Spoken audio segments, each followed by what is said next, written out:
같이 한번 따라서 해볼까요? 교회 갑시다. 교회 갑시다. 행복합니다. 즐겁습니다. 제 귀가 지금 가운데가 있는 게 아니거든요. 그런데 가운데 목소리밖에 안 들립니다. 교회 갑시다. 행복합니다. 즐겁습니다. 네, 역시 제가 잘못했어요. 제가 목소리가 작으니까 여러분이 작게 하고 제 목소리가 크니까 여러분이 크게 하시네요. 금요일 날 오전쯤에 오후라도 전화 한 통해서 오시고 안 오시고는 그 사람들 마음에 성령님이 역사하시는 거고, 우리는 그냥 전화 한 통해서 교회 갑시다. 행복합니다. 즐겁습니다. 그냥 전화 한 통 걸고 오셨으면 좋겠습니다. 오시는 거 안 오시는 거 신경 쓰지 마십시오. 그냥 기도하는 마음으로 교회 갑시다. 즐겁습니다. 행복합니다. 한 통 하시고 교회 오시면 좋겠습니다. 1장에서는 부활하신 예수님의 모습을 보여주었고요. 이 예수님이 교회에 지대한 관심을 가지시고 교회를 거니시는 모습을 우리는 2장과 3장에서 봤습니다. 땅의 교회를 보여주신 주님께서는 이제 하늘의 교회, 하늘 성전과 그 가운데서 드리는 예배의 모습을, 장차 있을 그 모습들을 보여주는 것이 4장에서 5장이었습니다. 이제 6장부터는 다시 땅으로 내려옵니다. 여기는 그 환란의 내용인 7 시리즈가 6장에서부터 이제 나타나고 있습니다. 7 시리즈인 7인, 7 나팔, 그리고 7 대접이 나옵니다. 7이라는 숫자가 똑같이 동일하게 나오는 것은 그냥 우연의 일치는 아닙니다. 저자의 의도가 거기에 담겨져 있다고 볼 수밖에 없습니다. 다시 말하면 7이라는 성경에서 완전 숫자이기 때문에 7인, 7 나팔, 7 대접의 그 환란이 한치의 오차나 오류, 잘못 없이 완전하다는 것을 말씀을 합니다. 7인과 7 나팔과 7 대접의 사건은 서로 별개의 사건이 아니라고 말씀을 드렸습니다. 7인의 마지막 7번째 인의 사건이 7 대접의 전체의 사건에 들어있다고 했습니다. 그리고 7 대접 중에 7번째 대접의 사건에 7 나팔의 모든 사건이 있습니다. 그러므로 7 대접, 7번째 나팔 심판, 좀 더 구체적으로 말하면 7 나팔은 7번째 인 심판을 더 구체적으로 설명하는 거죠. 7 나팔은 7인의 내용들을 구체적으로 설명합니다. 그럼 여기서 7인 이 환란은 다른 심판보다도 좀 더 포괄적이겠죠. 훨씬 더 포괄적인 환란에 대한 내용이 기록되어져 있습니다. 5장 말씀해 보시면 하나님께서 그 오른손에 두루마리 책을 한 권 들고 계시는데 그 책이 이제 닫혀 있어요. 딱 봉해져 있어 가지고 아무도 뗄 사람이 없는 것을 보고 사도 요한이 슬피 울었습니다. 그때 어린 양 대신 예수님께서 다가오셔서 그 인을 떼십니다. 어린 양 대신 예수님께서 인을 떼신 그 두루마리 책이 과연 무슨 말씀이 거기에 기록되어져 있을까? 그에 대한 말씀이 이제 6장에 나옵니다. 6장에서 기록된 내용의 결과, 6장의 내용, 두루마리 책을 열어보니까 거기에 환란의 내용이 쫙 나오는 거예요. 그걸 보았던 이 요한이 탄식하는 겁니다. 누가 능히 서리요? 그러면 이 환란 가운데 누가 설 수 있겠느냐? 애석한 질문으로 6장을 마치고 있습니다. 그 7장은 6장의 마지막 질문, 누가 서리요? 누가 능히 서리요? 라는 대한 질문에 대한 탄식에 대한 해답입니다. 거기에 이제 1절 또 9절 보시면은 7장 전체가 있다. 능히 설 사람이 있다라는 것을 7장에서 보여주고 있습니다. 우리는 여기서 7인이 환란의 내용이 어떻게 기록되었던 간에 7 두루마리 책을 손에 쥐고 계시는 분이 누구십니까? 하나님이십니다. 그리고 이 두루마리 책의 인을 떼신 분이 누구십니까? 예수님이십니다. 7인의 내용, 다시 말하면 사도 요한이 그 시대와 또 장차 이제 예수님 재림하실 때까지의 그 모든 역사적으로 이 땅에서 일어날 사건들인데, 이 역사적인 모든 사건들을 기록한 책이 하나님의 손에 들려 있다. 그 두루마리 책이 하나님의 손에 들려 있다는 것은 하나님께서 역사의 주인이시라는 말씀입니다. 그리고 이 역사적인 사건들을 기록한 임봉을 떼신 분이 예수님 외에는 없다라는 이 사실은 예수님께서 역사의 방향을 결정하신다는 것을 보여주고 있습니다. 역사의 모든 사건을 해결하실 분도 역시 예수 그리스도 외에 아무도 없다는 사실을 인을 떼시는 예수 그리스도의 모습에서 우리는 발견하게 됩니다. 그러므로 세계 안에서 지금뿐만 아니라 앞으로 일어나게 될 모든 역사의 사건들을 바라보면서 우리는 더더욱더 예수님께 초점을 맞추고 살아야 됩니다. 이제 인을 떼는 모습이 나오는데, 제가 빨리 지나간다고 했으니까 처음에는 좀 빨리 지나가겠습니다. 첫 번째 인을 떼는데 활을 든 사람이 흰말을 타고 있는 모습이 나옵니다. 이 흰말을 타는 모습은 요한계시록 19장 11절과 12절에도 나옵니다. 거기에 흰말을 타고 멸관을 쓴 존재가 나옵니다. 흰말을 타고 멸관을 쓴 존재. 자, 그래서 사진을 여러분 이제 한번 볼 건데요. 이 19장에 나오는 이 흰말, 백말을 타고 면류관을 타신 분이 누구냐? 19장에는 예수님을 의미하는 겁니다. 예수님을 의미하는 거예요. 그래서 어떤 분은 6장에서도 역시 흰말이 나오고 면류관을 쏜 존재가 나오니까 이것도 예수님인갑다, 그렇게 이야기를 하는 분이 계신데 사실은 다릅니다. 6장에 나오는 흰말을 타고 면류관을 쓴 존재는 지금 활을 가지고 있습니다. 활. 그리고 마지막에 이기고 또 이기려고 하더라 그랬습니다.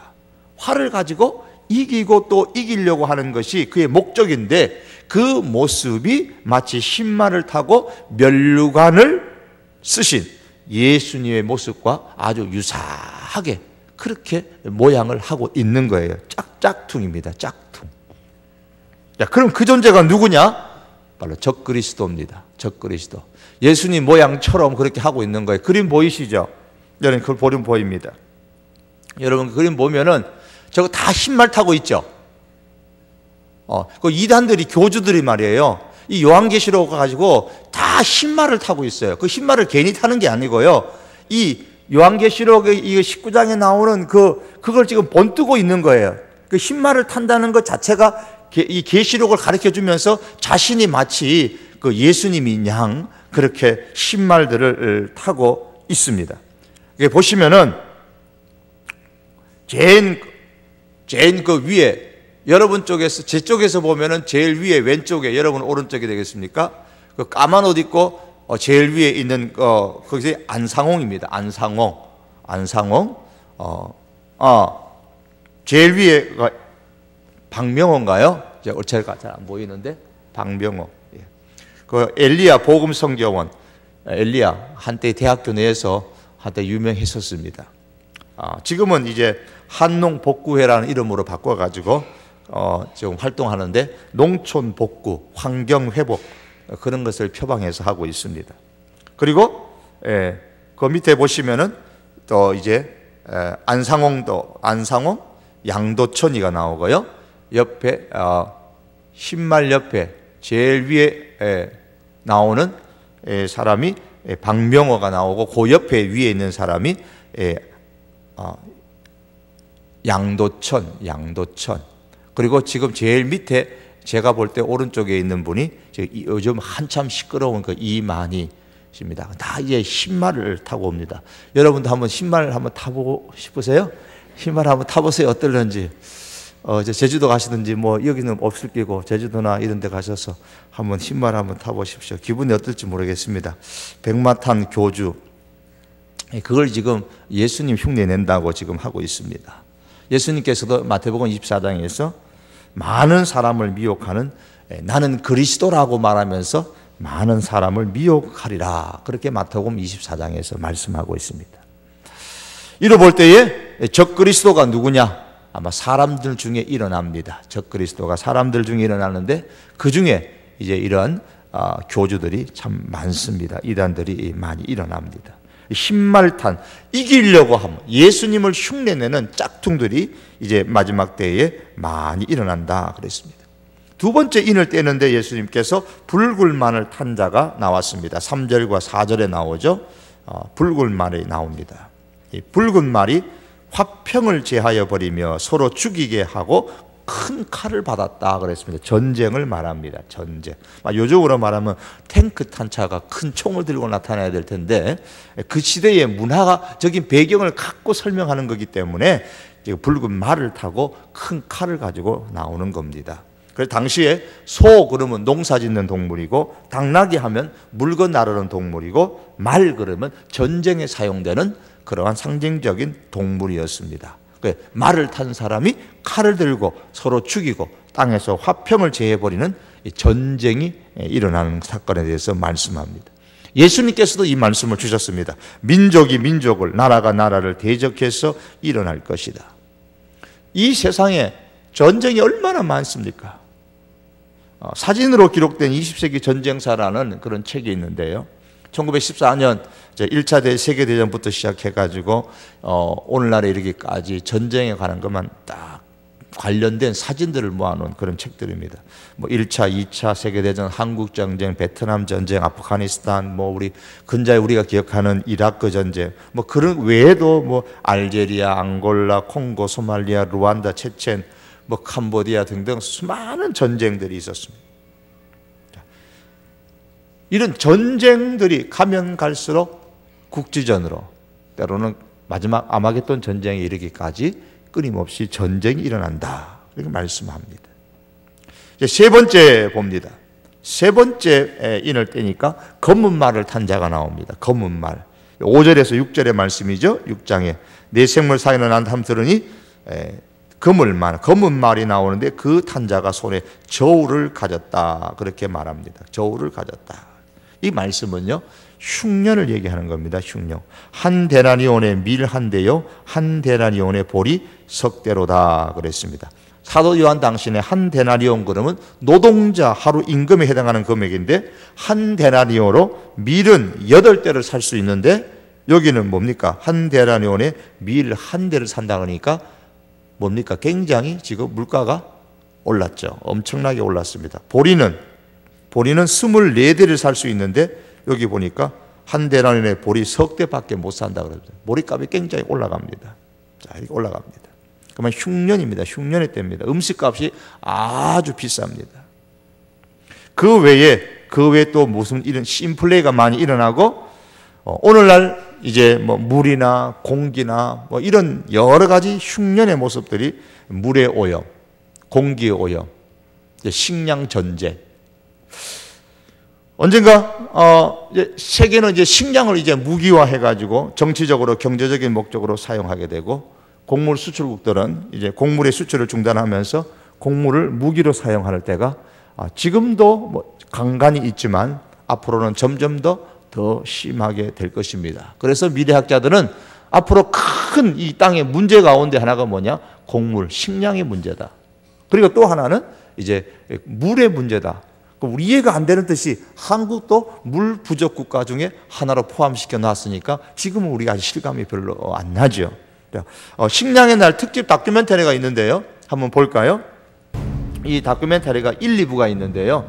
지난 2004년 미 국방부가 작성한 비밀 문건 하나가 세상에 공개됐습니다.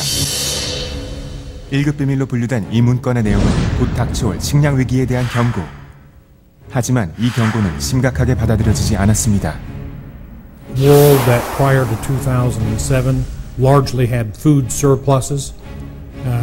It's fairly rare that the world is really very short food on a global basis. In fact, our biggest problems in North America for the last almost 100 years has been excess production. 하지만 몇 년 후 그 경고는 현실이 됐습니다. 중앙아메리카와 아프리카 그리고 중동에서 식량 때문에 연이어 폭동이 일어났고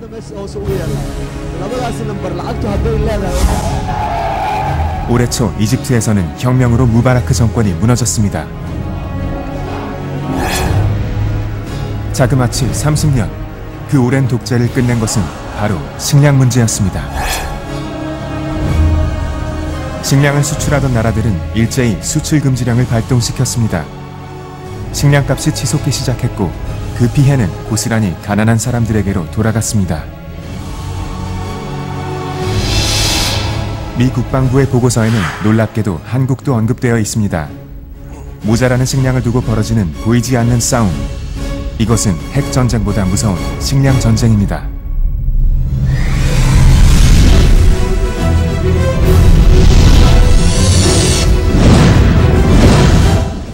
네, 이 식량의 날 이게 특집이 다큐멘터리가 오래전에 나온 거예요. 벌써 꽤 오래됐는데요. 1부와 2부인데 한 부가 뭐 한 2, 3분 정도 나오기 때문에 1부의 조금 앞부분만 맛보기만 여러분이 잠깐 보여줬습니다. 이게 성경학자가 지금 얘기하는 게 아니고 지금 성경 밖의 사람들이 식량 문제에 대해서 심각하게 얘기를 하고 있습니다. 성경은 그런데 벌써부터 요한계시록을 기록할 그때부터 식량의 문제가 환란의 하나의 문제로 등장하게 될 것이라고 말씀합니다. 이 문제는 이제 앞으로 가면 갈수록 이제 더 심각하게, 그리고 지금은 국부적일지 모르지만 더 이제 포괄적으로 이런 문제가 일어나게 될 것입니다. 네 번째 인을 뗄 때는 무엇이 일어나느냐? 청황색 말을 탄 자가 나오는데 청황색 말이 탄 자의 이름이 뭐냐? 사망이다. 7절에 8절의 말씀에 나옵니다. 그래서 땅 4분의 1의 권세를 얻습니다. 많은 사람들이 죽습니다. 그래도 4분의 3은 아직까지 살죠. 4분의 1이 죽는 엄청난 일들이 일어납니다. 칼과 기근과 사나운 짐승과 온역. 그런데 이것은 이미 에스겔서의 말씀 속에서도 예언되어진 말씀입니다. 이스라엘에 대한 예언이지만 멀리 바라보면 종말에 있게 될 하나님의 대환란 심판에 관한 말씀이기도 합니다. 현대사회 그 병원의 규모가 점점 커지고 있지 않습니까? 질병이 점점 많아지고 있지 않습니까? 이런 증상들이 이제 사망이, 죽음이, 여러 가지 이러한 질병으로 인한 그러한 사망이 점점 더 오게 될 것이다. 그래서 근자에도 보면 몇 년 전부터 요즘은 손 씻느라고 정신 없을 때도 있었죠. 손 부지런히 손 닦고, 교회도 보면은 교회마다 다 설치해가지고 손 이렇게 닦으라 그러고, 얼마 전에도 그러지 않았습니까? 예. 이 교회는 안 그랬나요? 그랬죠? 예. 자, 앞으로도 생각지 못할 바이러스를 통해가지고, 생각지 못할 그런 질병들이 일어날 것이고, 그걸 통해서 죽는 사람들은 또 끊임없이 일어나게 될 것이다. 이미 성경 가운데 예언되어져 있는 말씀입니다. 다섯 번째 인을 뗍니다. 거기 떼면은 종교적인 핍박이 일어납니다. 다섯째 인을 뗄 때 9절에서 11절이거든요. 떼실 때에 내가 보니 하나님의 말씀과 그들이 가진 증거로 말미암아 죽임을 당한 영혼들이 제단 아래 이르고 종교적인 핍박이 많이 일어나게 될 것입니다. 사도 요한이 이 말씀을 쓰고 있는, 기록하고 있는 그 당시도 역시 마찬가지입니다. 그러나 여러분, 이건 당연한 겁니다. 당연한 겁니다. 하나님의 사람에게는 핍박이 일어날 수밖에 없어요. 지금은 그래도 감사하게도 우리가 예수님을 믿어도 핍박을 그래도 생명의 위협을 느끼지 않는 나라에 우리가 살고 있기 때문에 이게 별로 피부에 와 닿지 않아요. 우리 선교사님이 가 있는 우리 인도나, 그죠? 우리 선교사님 가 계시죠? 그 인도나 비롯해서 가지고 지금 세계 곳곳에서도 지금 이 종교적인 이유로, 기독교를 믿고 예수님을 믿는다는 이유로 말미암아 핍박받는 사람들이 이 땅에는 엄청 아직도 많이 있습니다. 이것은 앞으로 가면 갈수록 더해갈 겁니다. 우리의 가장 가까운 이웃이모도 멀고도 먼 나라 북한만 봐도 그렇지 않습니까? 이런 핍박은 가면 갈수록 더해지는데, 그러나 이건 당연한 겁니다. 그때 사람들이 너희를 환난에 넘겨주겠으며 너희를 죽이리니 너희가 내 이름을 위하여 모든 민족에게 미움을 받으리라. 미움을 받는다. 일어납니다.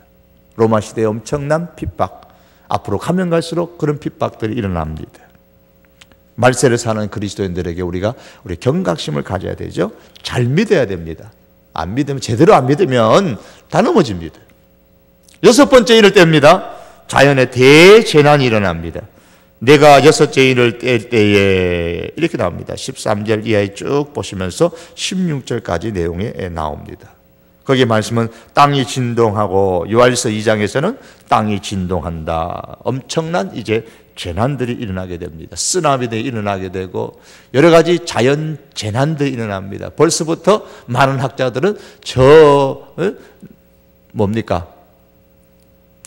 지금 얼음들이 녹고 있다고 지금 걱정들 많이 하잖아요. 얼음이 지금 녹아가지고 점점 수면이 높아진다 그리고 뭐 듣기는 사실인지 아닌지는 모르겠습니다만은 일본 사람들이 저 남미 땅을 제일 많이 사가지고 갖고 있다고. 왜 많이 사갖고 있냐 그러니까 일본 섬이 물바다 대뻐가지고 가라앉아 보면 수면이 자꾸 올라가가지고 가라앉아 보면 도망갈 사람들이 많아서 남미 땅 그쪽에 많이 사다 놨다는 그런 얘기도 들은 적이 있습니다. 어쨌든 다른 나라에다가 땅을 엄청 많이 사다 놓고 있습니다. 수면이 점점 높아지는 거예요. 대재난들이 일어납니다. 자, 예수님께서 7 인봉을 하나 뗄 때마다 적그리스도, 전쟁, 흉년, 죽음에 이르는 어떤 질병들, 종교적인 핍박들, 그리고 자연의 대재난이 일어난다고 했습니다. 이런 역사적인 사건들 인봉을 하나하나 차례 떼는데 이것이 그냥 이런 사건들이 한 개 일어나는구나 그게 아니고요. 순서대로 일어나는 게 아니고 인봉 하나하나 뗀다고 해서 순서대로 일어나는 게 아닙니다. 다만 계시록의 저자가 이 하나하나를 나누어 설명했을 뿐이지 순서대로 일어나는 것은 결코 아닙니다. 자, 이 모든 사건을 다 지금 사도 요한이 봤어요. 다 보고 나니까 누가 능히 그럼 서겠느냐 이거. 누가 능히? 누가 예수님 제대로 믿겠냐 말이에요. 이런 환란이 일어나는데, 이 핍박이 일어나는데 예수 믿는 사람에게 누가 능히 서겠느냐 말이에요. 우리도 이런 말씀을 보면서 그럼 우리 그리스도인들은 어떻게 되는 건가요? 사도 요한도 역시 그런 거예요. 누가 능히 서리요? 성경은 이제 7장을 통해서 7째 인봉에 대해서는 잠시 연기합니다. 누가 능히 서리요? 그러니까 7 인을 떼는 것을 연기하고 누가 능히 서리요에 대한 해답을 지금 주는 겁니다. 7장 1절에 보시면 이렇게 시작합니다. 이힐 후에 내가 네 천사가 땅 모퉁이에서 선 것을 보니 누가 능히 서리요? 그러니까 천사가 선다. 먼저 그렇게 얘기합니다. 천사가 선다. 천사들은 이런 재난에 굴복하지 않고 영향을 받지 않고 선다. 또 누가 능히 서리요? 더 나가면 9절 말씀해 보시면 이 일 후에 내가 보니 각 나라와 족속과 백성과 방언에서 그 다음 읽습니다. 시작. 아무라도 능히 셀 수 없는 큰 무리가 흰옷을 입고 손에 종려가지를 들고 보좌 앞과 어린 양 앞에 뭐 했어요? 서서 보호자 앞과 어린 양 앞에 흰옷을 입은 자들이 어린 양 앞에 섭니다. 종려가지를 들었다. 이 종려가지, 종려나무는 이게 승리를 상징하는 이들의 그 나무죠. 승리의 환호성을 치면서 보호자 앞과 어린 양 앞에 선 흰옷을 입은 셀 수 없는 무리가 있다고 말하고 있습니다. 요한이 볼 때는 이런 대환란 가운데 아무도 못 설 것 같아요. 다 넘어질 것 같아요. 그러나 주님은 말씀합니다. 아니다. 아무라도 셀 수 없는 엄청난 사람들이 승리의 환호를 지르면서 보호자 앞 하나님 앞과 어린 양 예수님 앞에 설 자들이 있다라고 말합니다. 아무라도 능히 셀 수 없는 큰 무리가 서 있다라고 말씀합니다. 그럼 아무라도 능히 셀 수 없는 이 큰 무리가 누구냐? 이들은 보니까 흰옷을 입은 자들이라 그랬습니다. 그러면서 13절, 14절의 말씀 보면 이 흰옷을 입은 자들에 대해서 설명을 합니다. 13절, 14절 같이 읽습니다. 시작. 하나가 응답하여 나에게 이르되 이 흰옷 입은 자들이 누구며 또 어디서 왔느냐?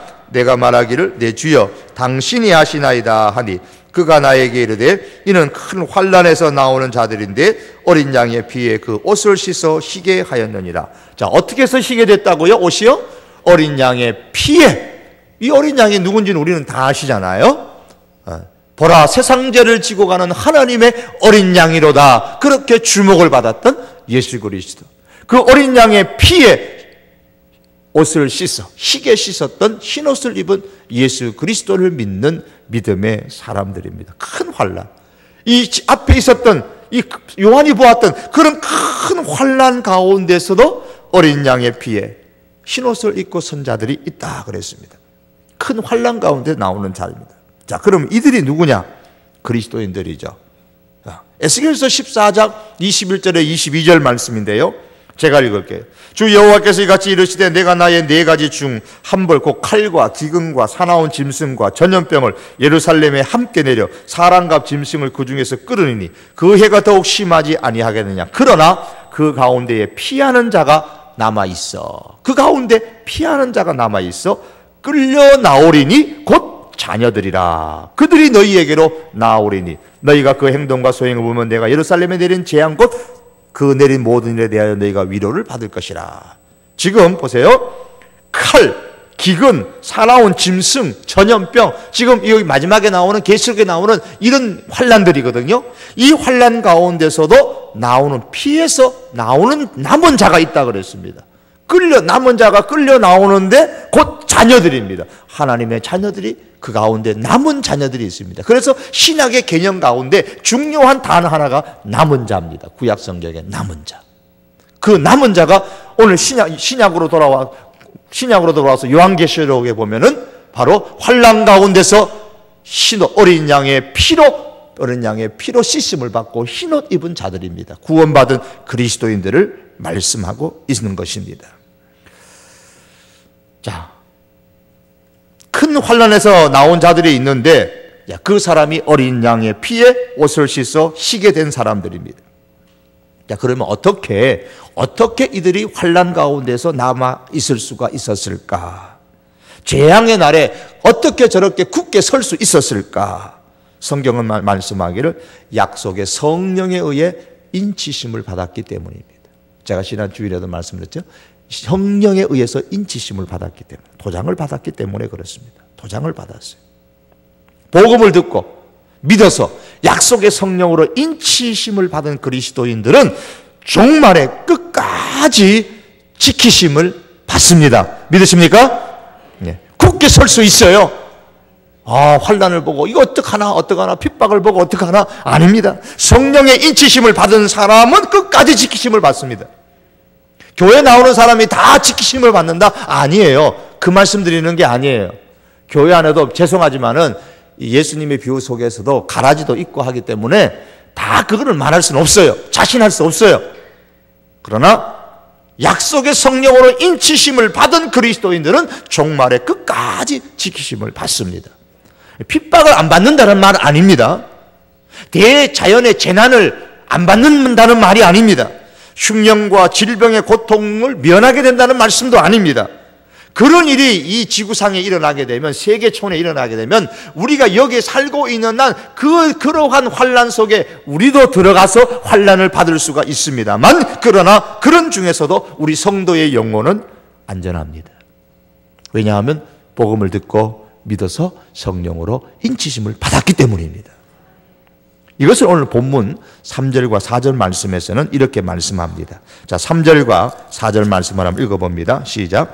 가로되 이르되, 시작. 이르되 우리가 우리 하나님의 종들의 이마에 인치기까지 땅이나 바다나 나무들을 해하지 말라 하더라.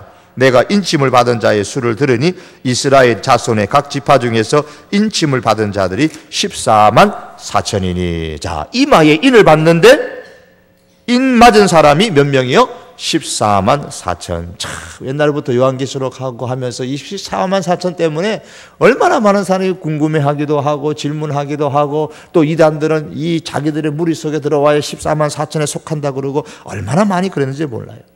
성경은 성경으로 해석하셔야 되고 성경은 문맥으로 해석해야 된다 그러잖아요.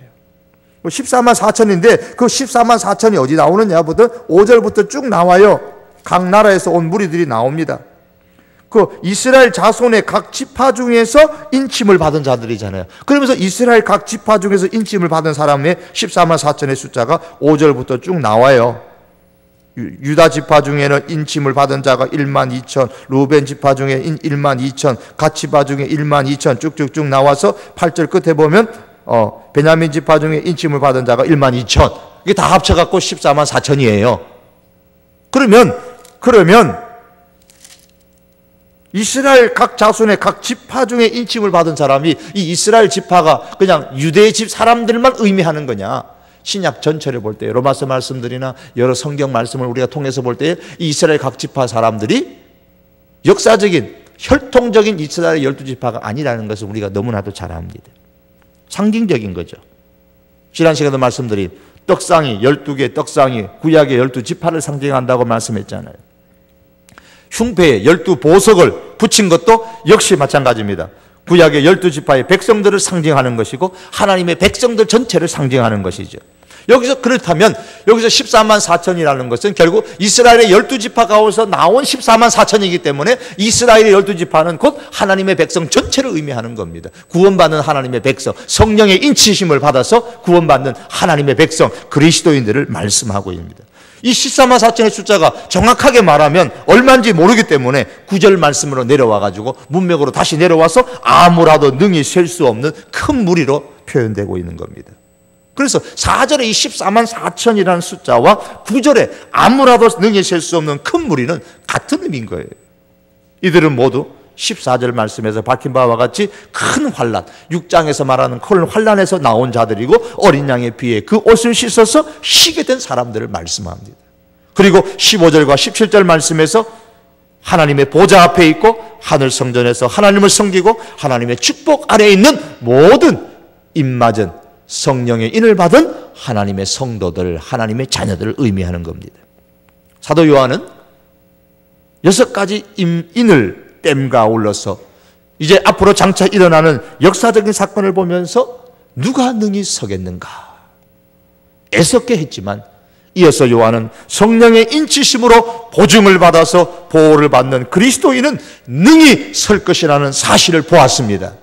그 속에 제가 있고 여러분이 있습니다. 믿으십니까? 네. 그리고 마지막에 하나님의 축복 가운데서 하나님을 섬기고 어린 양 되시는 예수님의 인도로 생명수 강가로 우리가 거리게 될 것입니다. 우리가 이 땅을 살아가면서 이 믿음 가지고 사셔야 됩니다. 우리는 역사의 현실 가운데서 일어나는 이런 한 가지 중요한 문제, 왜 예수님께서 십자가의 마귀를 물리치고 승리하셨음에도 불구하고 악이 세상을 뒤흔드는 일들이 일어나고 있느냐? 불의가 정의를 이기고 그리스도인들이 핍박을 받고 흉년과 질병과 자연의 재난으로 말미암아 왜 그리스도인들이 죽어가고 있느냐? 이런 의문을 가질 때가 많습니다. 그 결과 어떤 사람은 하나님 안 계신다, 그런 결론을 내리기도 하고요. 또 어떤 사람은 하나님은 세상 일에는 관여하지 않으신다고 말하기도 하고요. 또 어떤 사람은 믿음을 저버리고 세상으로 향하고 오직 세상에 파묻혀서 살아가는 인생이 되기도 합니다. 그러나 저와 여러분들은 우리는 분명히 확신하면서 두려워하지 말아야 됩니다. 적그리스도를 우리가 두려워하지 말아야 되고요, 흉년을 두려워하지 말아야 되고, 전쟁을 우리가 두려워하지 말고, 죽음에 이르는 온갖 질병들을 두려워하지 말아야 됩니다. 예수님과 복음으로 인해서 당하는 이 핍박을 역시 우리가 겁내지 말아야 됩니다. 자연의 대환란을 우리가 두려워하지 말아야 됩니다. 이 모든 일들이 역사 가운데 일어나고 있고 앞으로도 일어나겠지만은 저와 여러분들의 영혼은 성령의 인치심과 하나님의 보호로 능히 서게 될 것입니다. 이 사실을 확신하면서 살아가시기를 바랍니다. 더 나아가서 이런 최후의 승리를 우리가 확신하면서 사도 요한이 환상 가운데 보았던 흰옷 입은 아무라도 셀 수 없는 큰 무리가 구원의 하나님과 어린 양 되신 예수님을 경배하고 찬양하고 있는 것처럼 우리 역시도 이 땅에서 하나님을 예배하고 찬양하는 자로 살 수 있기를 바랍니다. 전쟁과 흉년과 질병과 자연의 대재난으로 인해서 죽어가고 고통받는 사람들에게 우리가 관심을 보여야 됩니다. 전쟁을 없애려고 하지만 역부족입니다. 흉년을 없애려고 하지만 역부족입니다. 질병과 자연의 재난을 없애려고 하지만, 극복하려고 하지만 역부족입니다. 물론 많이 애를 쓰죠. 그러나 결과는 역부족일 것입니다. 이런 것들로 통해서 고통받는 사람들이 수없이 일어나게 될 텐데, 오늘날 교회는, 그리고 우리 성도들은 그런 고통받는 사람들에게 관심을 보이고 그들을 마지막 한순간까지 치유하는 것이 바로 종말을 살아가는 교회와 저와 여러분들의 사명인 것을 잊지 말고 믿음으로 실천할 수 있기를 주의 이름으로 축복합니다. 우리 함께 찬송 하나 드리겠습니다.